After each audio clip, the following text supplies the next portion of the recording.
এ সময় তিনি আরও যা জানিয়েছেন সেটি হচ্ছে যে মালয়েশিয়ার সাথে তারা একটি চুক্তি স্বাক্ষর করেছেন, যে চুক্তির মেয়াদ 5 বছরের, এবং এই চুক্তি অনুযায়ী বছরে মালয়েশিয়ায় যাবেন প্রায় 1 লাখ শ্রমিক।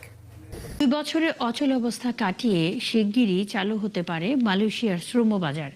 21 ও 22 জুন প্রধানমন্ত্রী তারেক রহমানের মালয়েশিয়া সফরের মাধ্যমে দুদেশের বন্ধুত্বপূর্ণ সম্পর্ক আরও জোরদার হবে, এমন আশা প্রবাসী বাংলাদেশিদের। প্রধানমন্ত্রীর সফর নিয়ে বেশ উচ্ছ্বসিত তারা। ক্ষমতা গ্রহণের পর প্রথমবারের মতো বিদেশ সফরে দেশের গুরুত্বপূর্ণ ও দ্বিতীয় বৃহত্তম শ্রমবাজার মালয়েশিয়ায় যাচ্ছেন প্রধানমন্ত্রী তারেক রহমান। সম্প্রতি এমন খবরে উচ্ছ্বসিত মালয়েশিয়ায় থাকা প্রবাসী বাংলাদেশিরা। তারা বলছেন, প্রধানমন্ত্রীর এ সফরে দুদেশের অভ্যন্তরীণ সম্পর্ক আরও জোরদার হবে, বাড়বে ব্যবসা বাণিজ্য ও বিনিয়োগ, আমূল পরিবর্তন।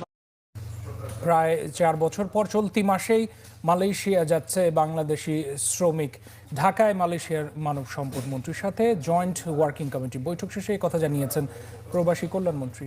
এ সময় তিনি আরও যা জানিয়েছেন সেটি হচ্ছে যে মালয়েশিয়ার সাথে তারা একটি চুক্তি স্বাক্ষর করেছেন, যে চুক্তির মেয়াদ 5 বছরের, এবং এই চুক্তি অনুযায়ী বছরে মালয়েশিয়ায় যাবেন প্রায় 1 লাখ শ্রমিক। দক্ষিণ এশিয়ার দেশ মালয়েশিয়ায় বৈধ অবৈধ মিলে 7 থেকে 8 লাখ বাংলাদেশির বসবাস।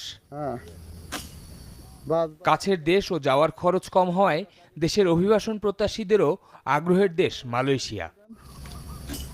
নানা কারণে গেল 4 বছর ধরে নিষেধাজ্ঞার খড়গে দেশটিতে বাংলাদেশের জনশক্তি রপ্তানি।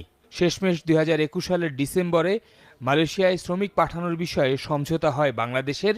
সেই চুক্তির অংশ হিসেবে দেশটির মানব সম্পদ মন্ত্রীর ঢাকায় সফর।